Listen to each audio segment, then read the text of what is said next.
Welcome to the Samkhya 101 Session number 11. Last week we discussed the third chapter of Samkhya. We had an overview. Today we will go through an overview of the fourth chapter. Fourth chapter is attempting to explain the Sankhya principles through metaphors and parables, stories. Last week we had some metaphors and parables. If you remember, we ended with yes, the liberation is obtained through Vivek, that discriminating knowledge gained in self realization in an experiential manner. And that was brought out through two examples towards the end. One was that of a rope is mistaken as a snake. So if you know exactly the true knowledge, if you have the Vivek, the true knowledge that it is a rope and not a snake, then you don't have any element of fear. And that's where the help is from true knowledge. That is what is Vivek. True experiential knowledge. And there was another example of a female dancer. A number of people are watching and enjoying the dance by a female young dancer. But somebody who has gained that maturity, that yes, there is something beyond this dance, I have enjoyed it, now I want something next. And he is willing to rise away and walk out of the hall because he thinks he has seen the dance enough. There is no more attachment towards the enjoyment that others want to continue to derive from that dance. So this person walks out of the hall. This is an instance of vairagya. He has no more attachment to the dance that is still continuing in the hall. So the two keywords of Kapila, Vivek and Vairagya. Vivek is to gain the true experiential knowledge by way of self-realization, and Vairagya is a absence of attachment to worldly enjoyments, which finally end up on our buddhi, on our chitta. So if we enjoy an worldly event, anything, what is brought to us by a sense organ, say taste of a food, or a dance, or a melody of a music, or a beautiful art picture, or natural scene, whatever it is, brought through sight, sound, smell, taste, or touch. It ends up on our buddhi. And that if it is to our liking, we say, oh, so wonderful. We like it, we enjoy it. That is called rag. Yes, I like something and then my mind goes after it. But if my mind has come to a state that I have gained vairagya, there is no worldly object that my mind goes after. There is no temptation that can attack my mind. So absence of rag is called vairagya. And if you have Vairagya, then you lose interest in what is happening on your buddhi. Then your buddhi plays no more. Like the dancer will stop dancing if nobody is watching it. She is dancing because there are spectators sitting in the hall. So your buddhi is a derivative of Prakriti. It is doing its job, which is like a female dancer dancing. But if you have total vairagya, you are indifferent to what is happening on your buddhi, then that dancer will stop dancing. And once the dancer stops dancing, you walk out of the hall. Now that whole event is of no significance to you. And then the buddhi also stops any fluctuation, that is deep state of meditation, chitta vritti nirodha, what Patanjali is calling in yoga. When there are absolutely no more fluctuations in your chitta, then tadadrashtu swarupe avasthanam. Then the observer sees himself. That is self-realization. And that's how you gain vivek.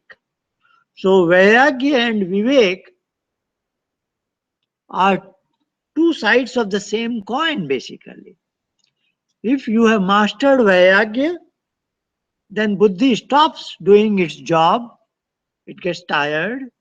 It has nothing to display to you because you are indifferent. And when it stops functioning,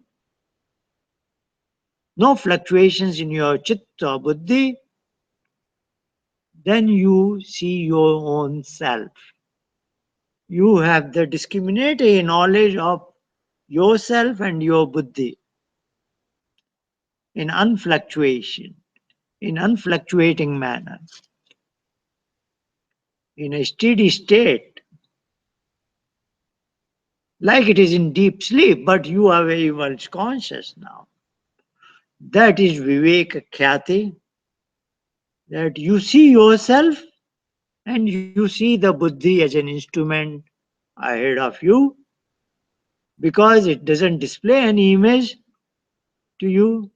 You are able to see buddhi in its raw form, and that facilitates you to see your own self realization. So, Vairagya facilitates your Vivek. This is what we are learning from all the chapters of Sankhya. That is the objective of Kapil's. Right? Now you will see in the fourth chapter, he will bring out these concepts but using metaphors and parables. So let me show you the slides related to this.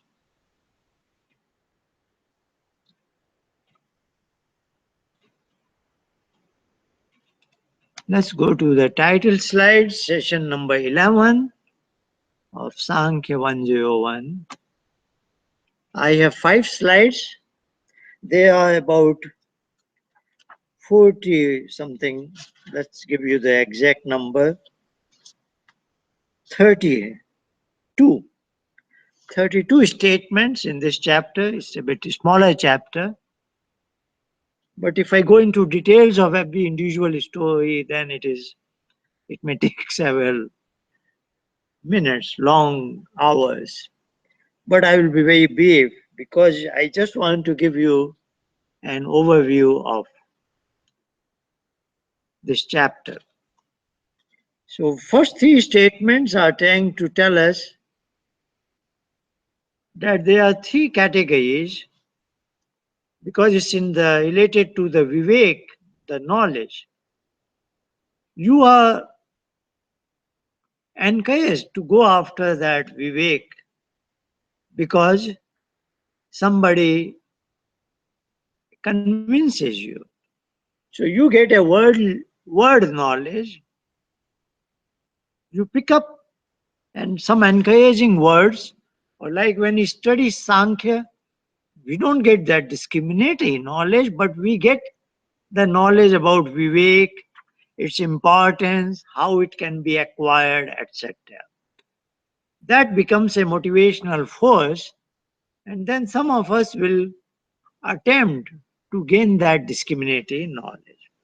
So, learning from a book like Sankhya is helpful, but even there, Kapil is saying there are three categories of peoples. They may take their own time. Some people, some students are very keen, keen, moderate, or average type, and some are below average type. They will take much longer time. So the first category, they take the least amount of time. You explain, the teacher explains to them once and they have got the idea. They have understood the concept. This is word knowledge, Shabda Jnan. There is another average quality who picks up the knowledge but then has to think and labor for some more time, and then he gets to know the concept. The third quality is where the teacher has to explain again and again and again, then they get to understand it. So there are three stories related to this feature of education. One story is about a prince, one small child, child of a king, somehow got lost in a forest. Then he grew up in a forest in the family of a poor family in his home. And then he became youthful also, an adult, young adult. But now that the king was very old and he would die in some time, the minister became concerned who will be the next heir to the kingdom. And he knew that there was a prince who had lost into the forest. So he embarked on the journey and made all kinds of investigations and found out that there is a young adult, interviewed him, and became confident that this is the boy who was lost by the king in early age, and now he is in the poor family's home in a forest. The minister explained to him all the circumstances, how he was lost, and he is not quite a natural child of this family. And now the king is old and dying, and his proper place is the palace, and he should manage the business of the kingdom. When minister explained all this, the prince understood it and did exactly like that. He was a better kind of student when he got convinced in one shot alone. The minister was able to convince him in not undue length of time. There is another person who was a criminal, a demon like person. But he was just sitting in the next room, like a teacher is giving a lesson to some of his students. And outside of the classroom, somehow a criminal is listening all this. Though the lesson is not for the criminal, yet criminal picks up some features of the lesson and thinks again and again. He took his time Not immediately, but after some time, that teaching of the teacher had a profound influence on the criminal and changed his life. So this is a second category of student who took his time but is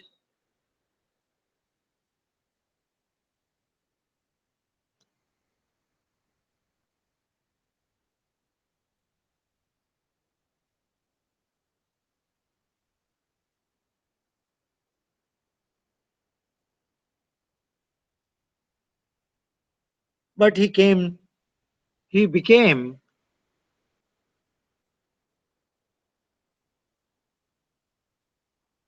he absorbed the teaching, though it took some time. And there is a third category which we are all familiar with, which calls like goes by father-child interaction. We are familiar with this situation. A child asks again and again, what is this? What is this? What is that? The father is saying again and again, this is a cow, this is a horse, this is a fish, this is a monkey, this is a boy, this is a girl, this is a flower, rose flower, this is marigold. The next day again the father and child are walking. Again the child asks the same question, what is this? The child never gets tired, the father never gets tired. Father is always willing to review, revise, say that story again and again.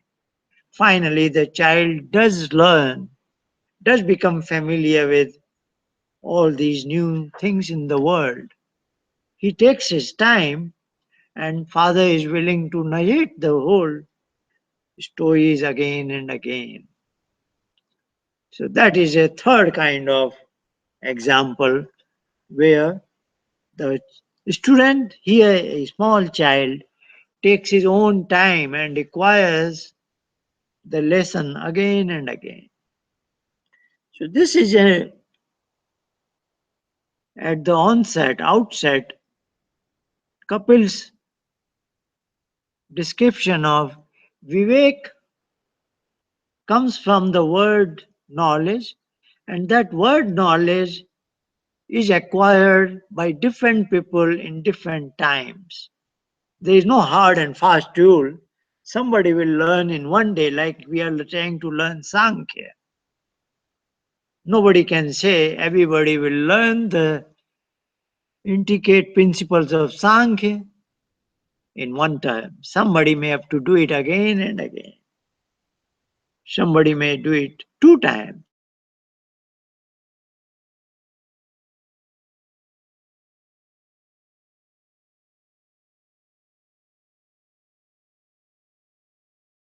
His said he is making this statement. In the direction of Vivek, now he's talking about Vairagya, which I have translated into English as announcement. Narrating a few stories. Renouncement leads to happiness. Pain if snatched away.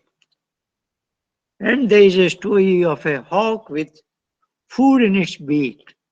So there is a big bird with food in its beak, and several birds are attacking that.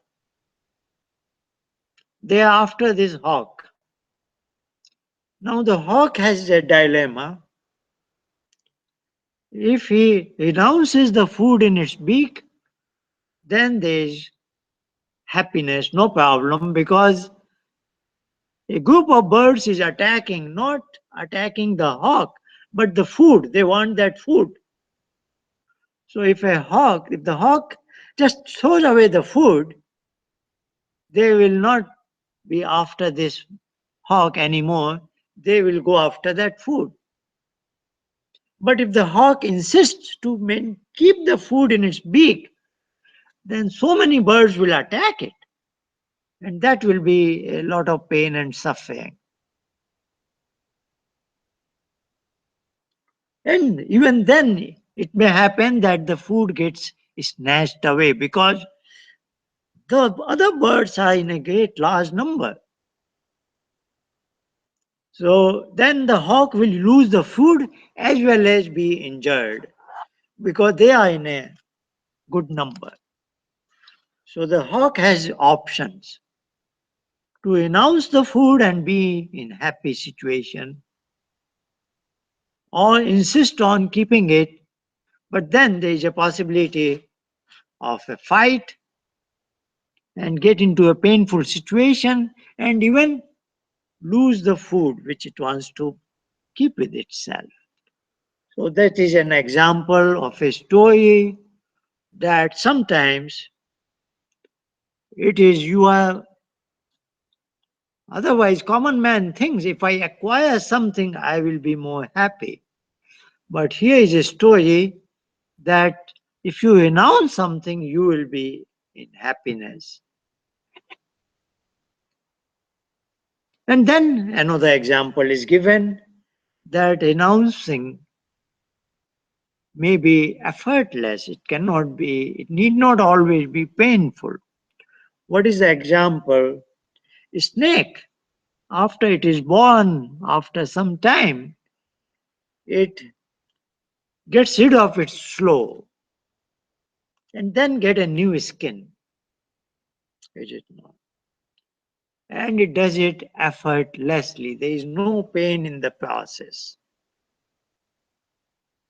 So there is an announcement, but the announcement is effortless and it is effortless and it brings a new skin also. So there is nothing to lose and there is no pain in the entire process whatsoever.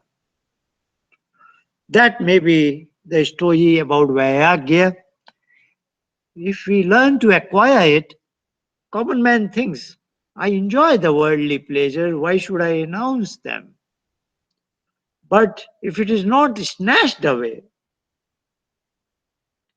if there is a food, tasty food in front of you, and somebody takes it away, it is painful situation.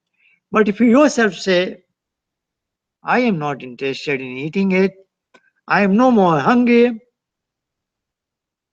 and you renounce it yourself, that is a happy ending. That is the kind of Vairagya Kapil is teaching us. Of course, food is a essential substance for our survival. We will continue to eat it until our last day probably. But there are a huge number of worldly pleasures. They are not that essential. They are not really important for our survival. We have just added too many things, one after another. And if we think hard, there are a number of things we can renounce without affecting quality of our life. And that will put us on the track that we will become mature towards Vairagya, and then one day we will also be ready for the Vivek.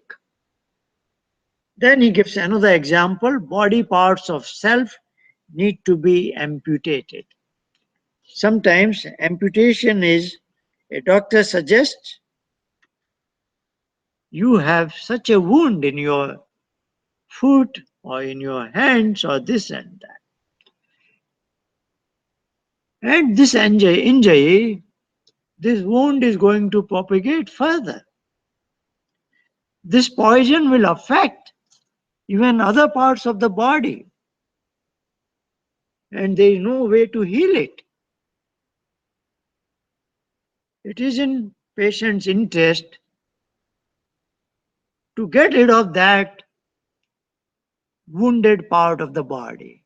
Sometimes somebody of his own will says, let me get rid of this leg, let me get rid of this hand. because otherwise my whole life will be in a precarious situation. So this is an example where you are yourself discarding something which could be a potential source of larger pain. So if you know it, all the worldly things, experiences are unnecessary burden on me, and they may even affect my overall quality of life. Then you may yourself decide, I am willing to discard them. Is it not? So this is another situation, and indeed it happens. Somebody may argue, now I am looking at the last, philanthropic actions become undesirable. We make all kinds of efforts. Generally, we make efforts out of raga to acquire the objects of pleasures. But somebody may say, I am not doing it something for my own enjoyment. I am doing it to help others. I am giving food to the hungry people. I am giving shelter to the orphans. These are philanthropic actions. I am opening hospitals for who are sick people. But then there is a story about one learned person, what is called Rishi Muni, who was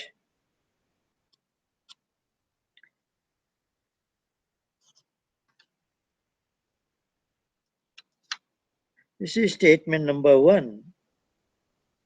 This is about Rajarshi Bharat, a king who became so much enlightened. He got a title Rajarshi, Rishi. But what did he do find? He was in a forest and he saw that a deer died and its calf is living, just born. So the calf was born by a deer, but the mother deer dies. Out of this compassion, Bharat brought that calf to his palace and started rearing it. But in the process, as he was rearing it, he got so much attached to it, like his own child. Like many people get so much attached to their pet animals. So it was out of a philanthropic action, out of his compassion, but he became so attached that Vairagya, that goes against the philosophy of Vairagya. So he did not master what is called Vairagya. So even a philanthropic action is good, but then you should know all its limits and you should be able to renounce certain things.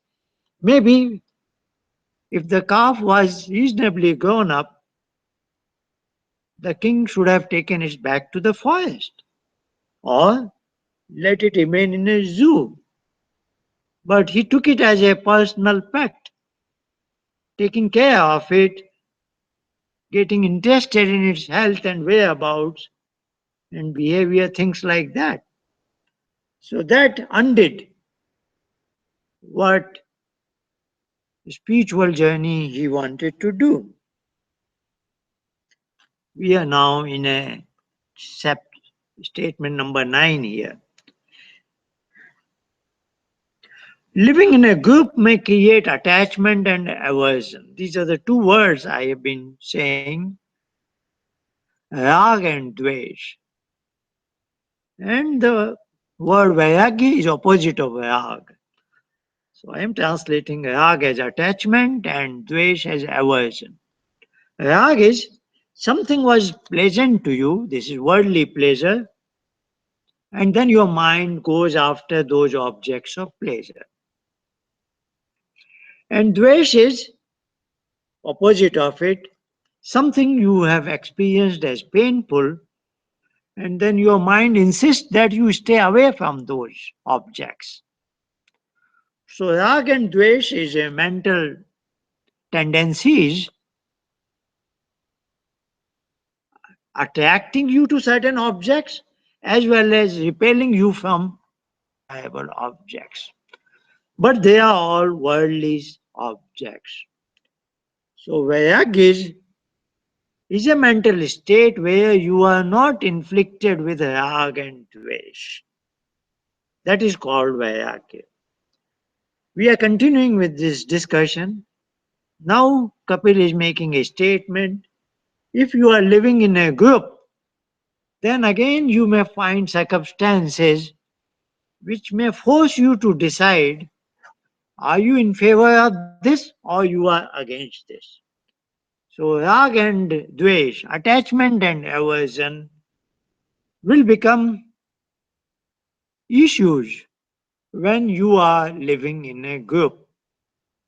The example is given, Kumari Shankhavat.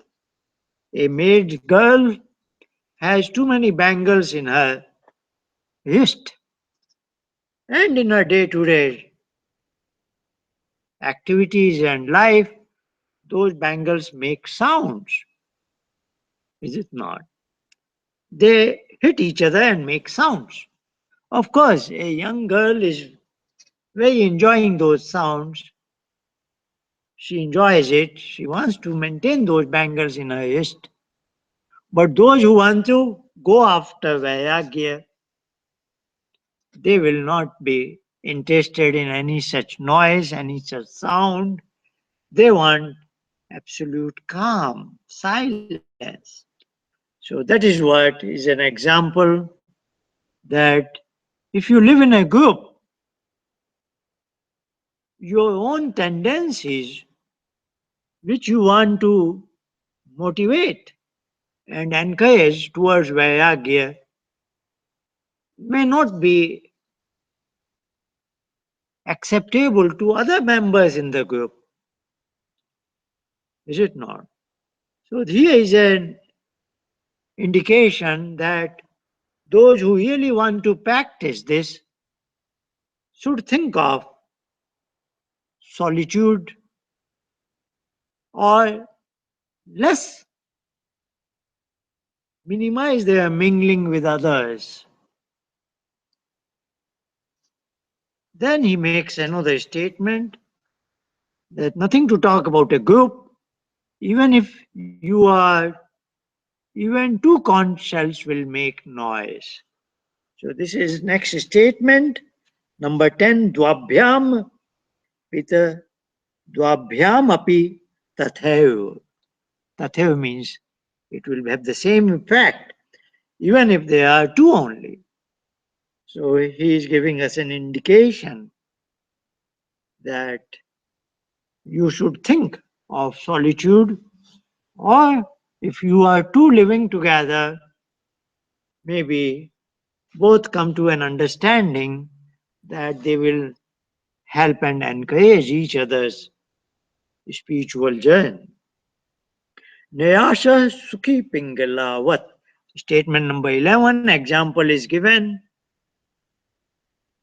In living in others' home happily as a snake does.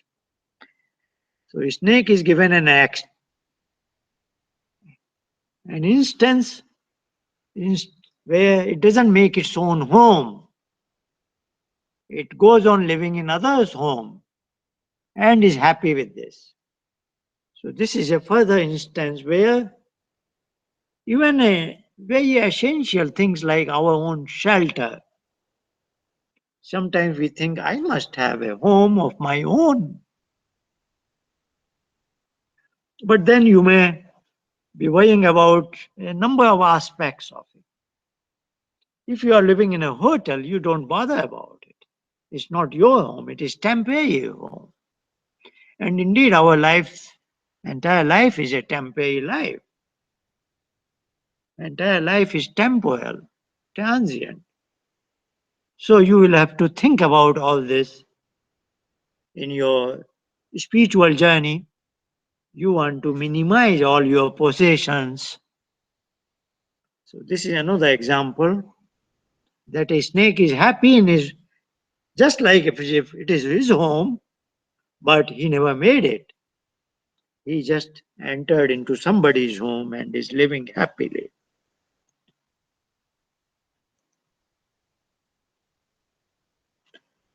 So this is Anayambhe Pipagahe Sukhi Sarpvat. Sarp is a snake. That was statement number 12.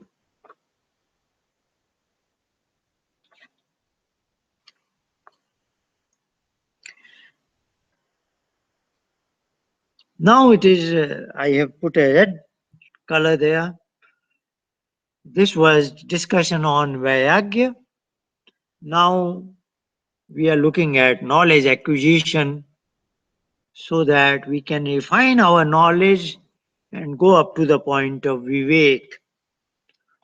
Of course, the first statement was in the direction of three categories of students, and now the process of study is being mentioned.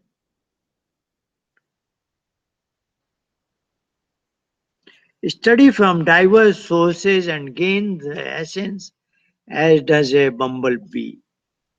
Statement number 13. Bahushastra Guru Pasane api sa adanam shat padvat.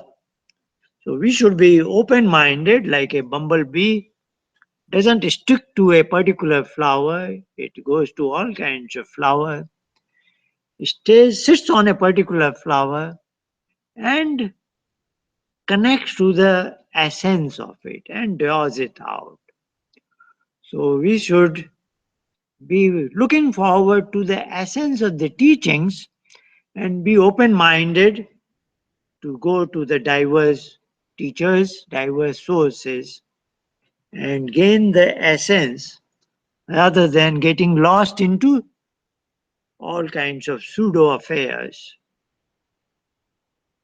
And as we do it, number 14 is giving an example. Ishukavat anek chittasya samadhihani.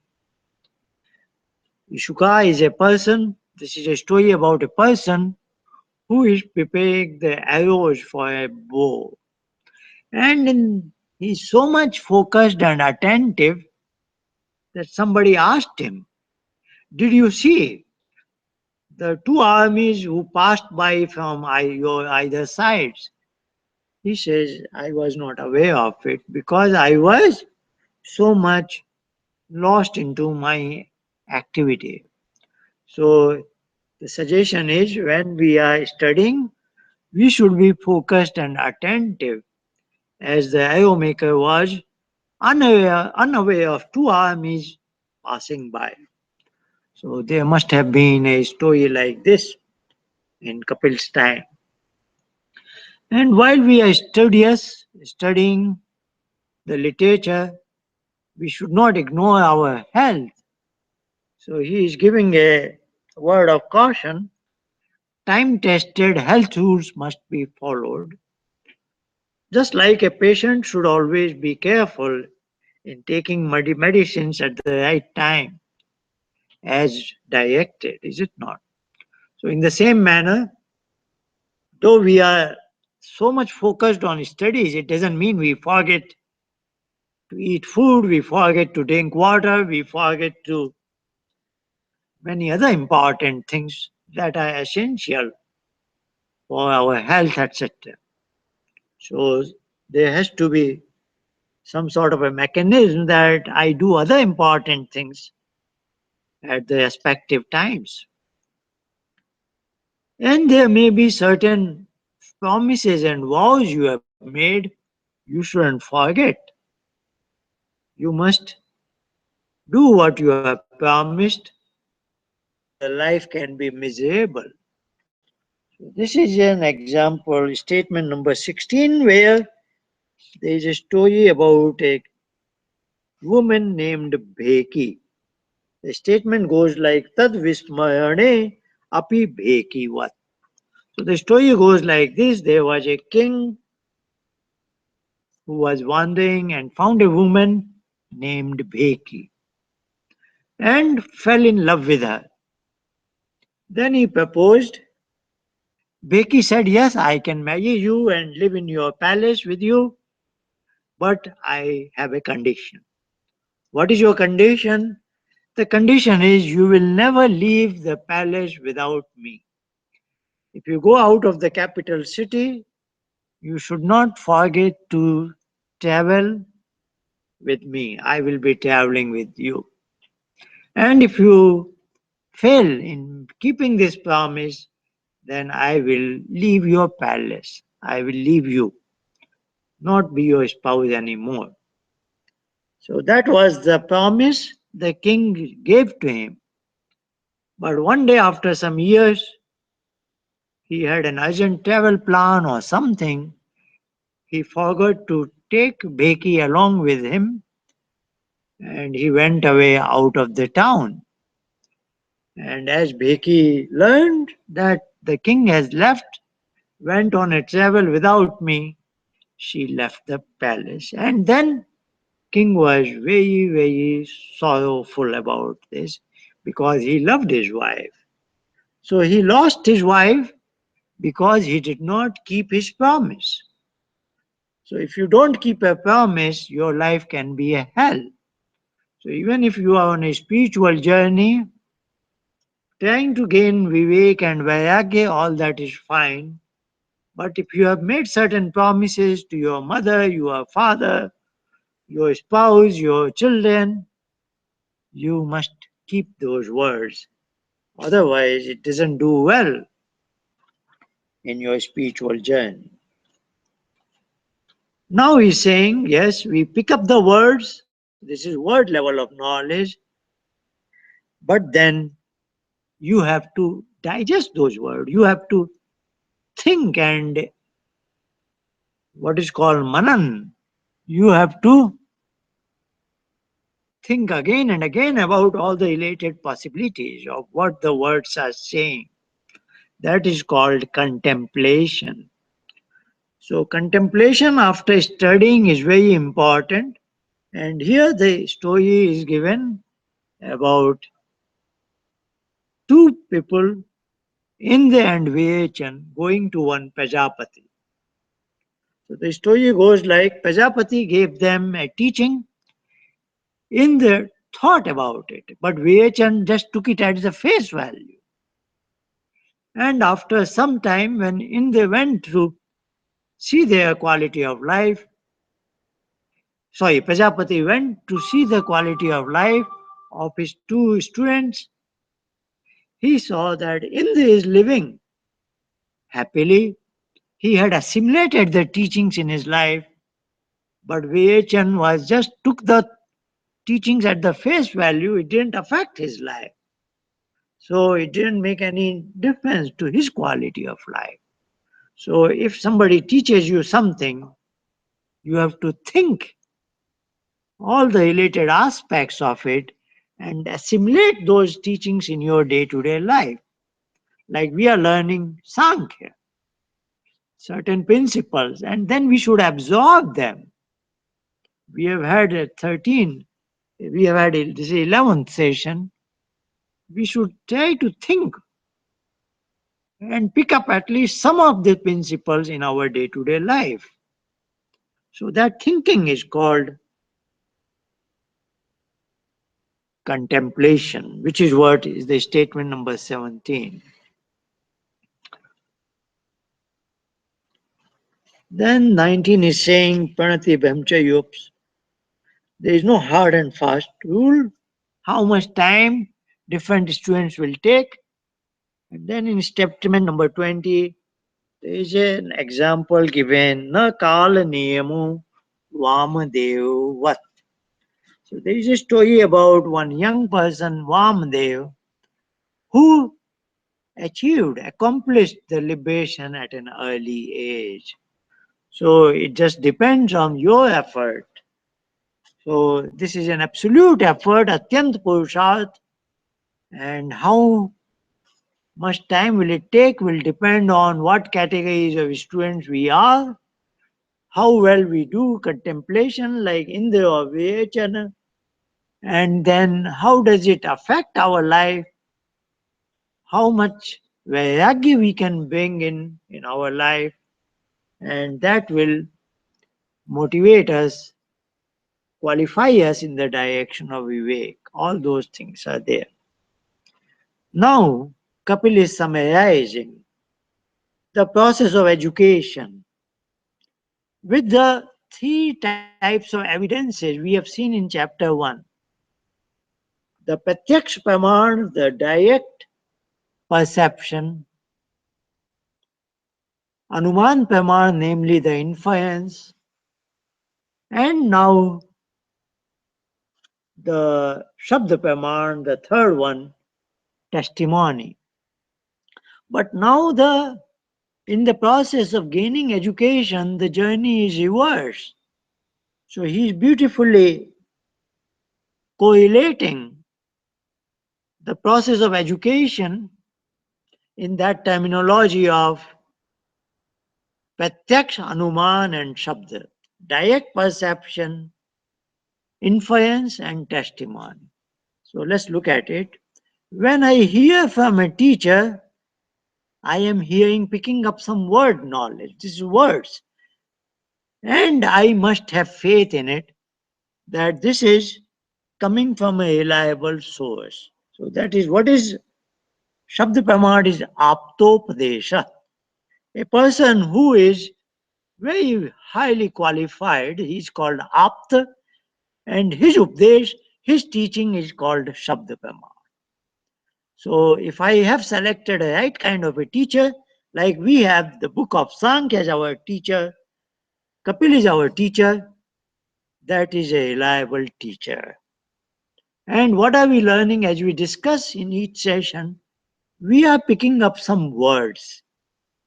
And now what should we do?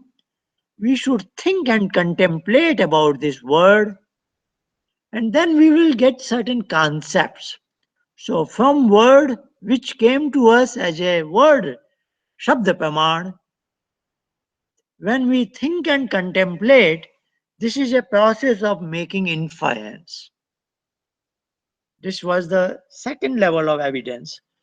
So inference will lead us to certain concepts.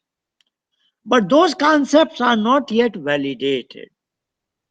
How to validate it? In the context of Sankhya principles, I need to validate it with the deep meditation process, dhyan, and that will lead me to Vivek Khyati, and that will be the direct perception of Purush and Prakriti. Otherwise, my teacher is talking about Purush and Prakriti and all kinds of things like Vivek and Vairagya, so on and so forth, and I am doing contemplation on them, but the story doesn't end there. I should really do the meditation that will lead to the self-realization, and that will be the Pratyaksha Pramana, direct perception. So here what I pick up from teacher is Shabda Pramana. What I do the manan, thinking and contemplation is leads me to Anuman Praman. Yes, probably that will happen, my buddhi will be like that, etc. etc. But then when I really do that, that is experiential learning, and that will be the direct perception of Purush and Prakriti. That is Vivekyati. So this is the sequence to gain Vivek.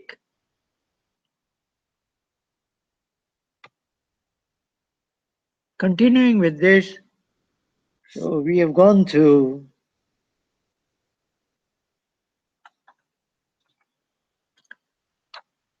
the process, but there are two more slides where he again looks into the cause of what is this cause that one is not becoming proficient with Vairagya.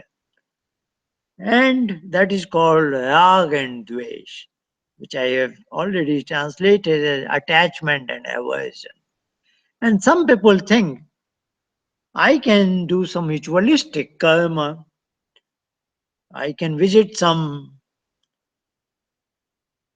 holy place, do this and that, or some philanthropic actions that will bring some reward to me.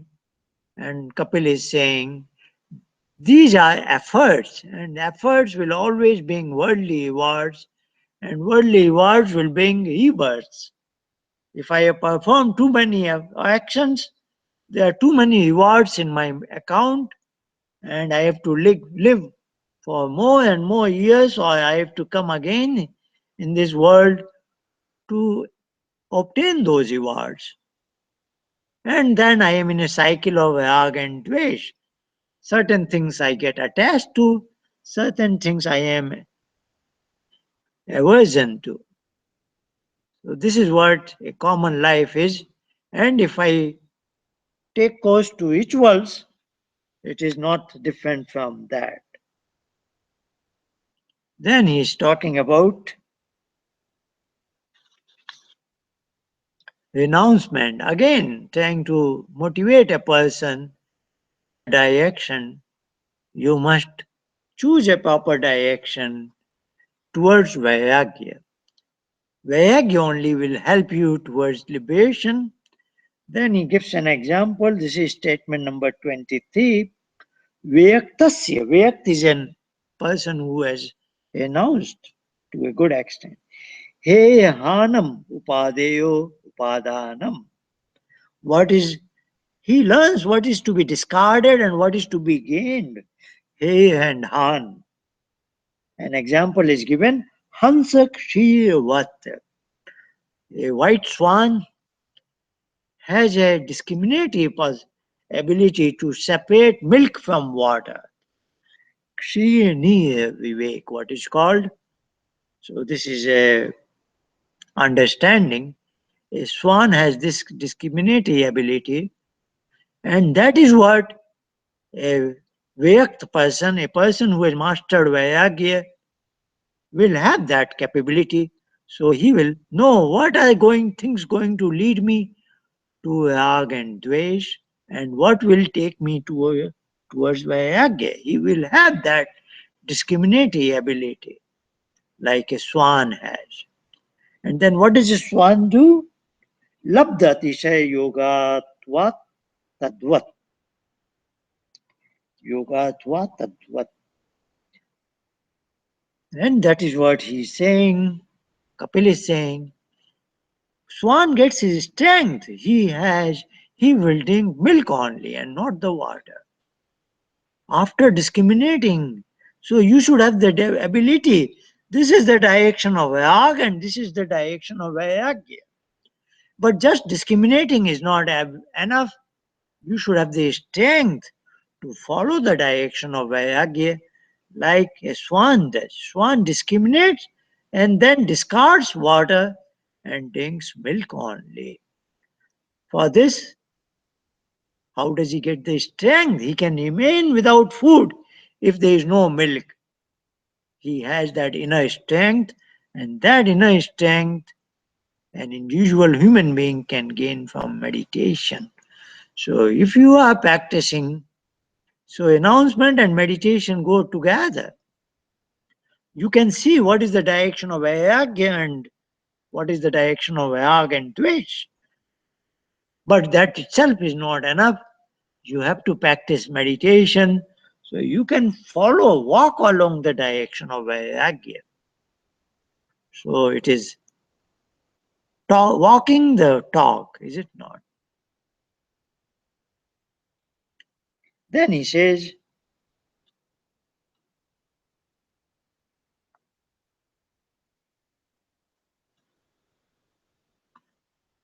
such a person shouldn't mingle with those inflicted with attachment and aversion.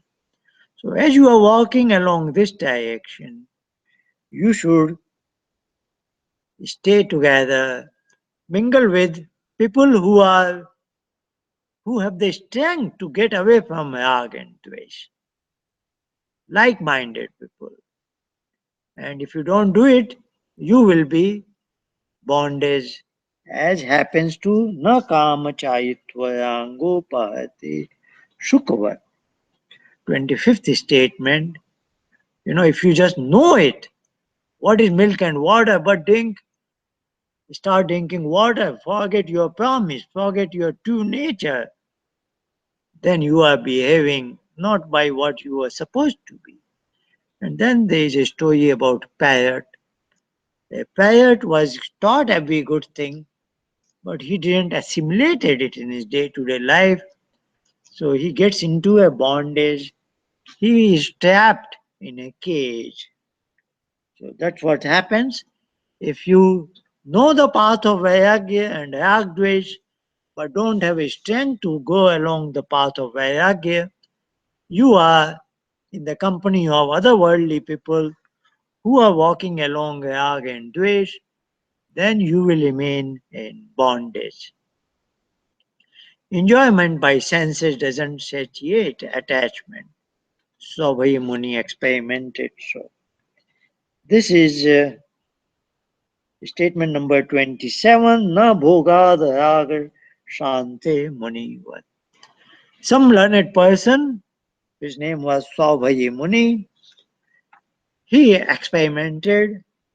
Okay, my certain senses desire certain objects of pleasure. I will enjoy it. And he did it to its fullest extent. He was experimenting that maybe my sense will get contented and will not seek out that pleasure again. Say you want to enjoy certain tasty food, delicious food, but it is the nature, more you eat, more that taste wants it. More your tongue is after that taste. So that's what he noticed. And then his objectives of life went into background because he became a tool in the hands of his senses. So that is, many of us have experimented it in our day-to-day life. We should be aware of it and learn from what Saubhai Muni went through. That was statement number 27. Dosh Darshanad Ubhayo. 28 is saying announcement will arise when one can see the deficiency in attachment and enjoyment.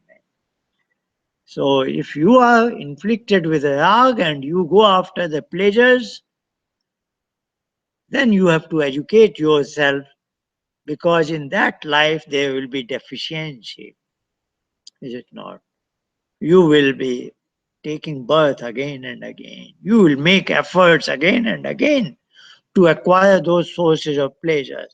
And when you want to have that object, if it is not there, you will get angry, you will be agitated, disturbed because the thing you desire is not available to you. So, all the kinds of things happen. And if you argue to your mind like this, that there are deficiencies in this direction, that may help you towards Vairagya. You have to tune your mind, you have to educate your mind. Patanjali calls it as Patipaksha Bhavanam in his Yoga Sutra. Now, the statement number 29, Chitta with impurities doesn't absorb true knowledge. So, if you are after Rag and Dvesh, your mind, your buddhi, or Chitta, what is called, is has picked up some sort of impurities. Then an impure mind doesn't even get the true knowledge. Like I am teaching Sankhya or Kapil is teaching us, and you know it, there are so many people who are not interested in learning it. Sankhya principle. Why? Many of them are after the rag and dvesh. Their mind has the impurities, so they just don't see any sense in going through this education, is it not? And here they give an example of a king Arjun. Urj was a king. He was in love with his wife. When his wife died, the queen died. Learned people trying to explain to him what is birth and death, and now he should come out of the grief and do the business of the kingdom. But he never came out of the grief because he was inflicted with rag and dvesh. He couldn't understand the events of birth and death, which is a natural, inevitable event, but he could not grasp the meaning proper. And impurities on our chitt is very much like a dirty mirror. A mirror picks up some dust, then it shows no image. You are standing in front of a mirror, but it has so much of a dust. This is an instrument. It should do its job, show you your image so that you can see your face properly, but it is failing to do it because it has picked up so much of a dust. In the same manner, our chitta is our instrument, which should take us towards Vivek and Vairagya and show us the Vivek Khyati. That's the job description of our chitta, but it is failing to do it because we have allowed it to pick up all kinds of impurities of rag and dvesh. So impurities of attachment and aversion don't let knowledge blossom from the teacher's words. So a teacher is teaching us, saying all kinds of good words, but it doesn't affect us because our chitt is filled with impurities. And as it happens, no seed grows in mud. So if you put a seed in a muddy field, nothing is going to happen. So is the situation with the chitta people, whom all good teachings are falling on their ears, but it doesn't make any difference on their life. And some people use their mind to become smart. The last statement is what they absorb extraordinary powers, but they can cheat others, they can harm others. They are using the powers of the mind, but under the influence of these impurities, it goes in a different direction. They may amass different kind of wealth, the money, the fame, and all kinds of powers, but not what is called kirta krityata. Kirtya is the efforts, the objectives of a human being, human life. And krit means I have obtained them. So this is like my mission, and this is I have accomplished. So mission accomplished is a situation when I have gained the Vivek Khyati. For that I need a mind, pure mind, which is gained through Vairagya, and then do certain meditation practices to gain Vivek. But here these people let certain impurities gain in their mind, harbor in their mind, and they may even become smart in the worldly sense and gain extraordinary powers, become the president of a country. They are powerful people, but they were not driven by high ideals. They have not gained actually the mission accomplished. They are doing their efforts, but many times out of rag and dvesh, or even if it is philanthropic for the benefit of others, but that will also bring its rewards, and they will continue to live here and otherwise in future lives also.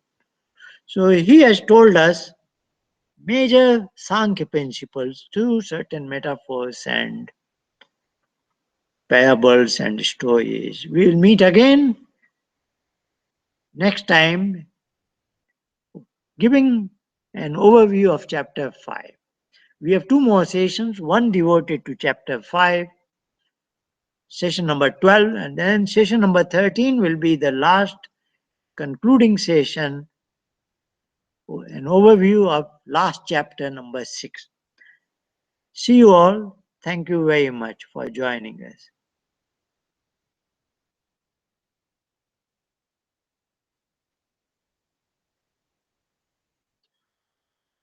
Oh.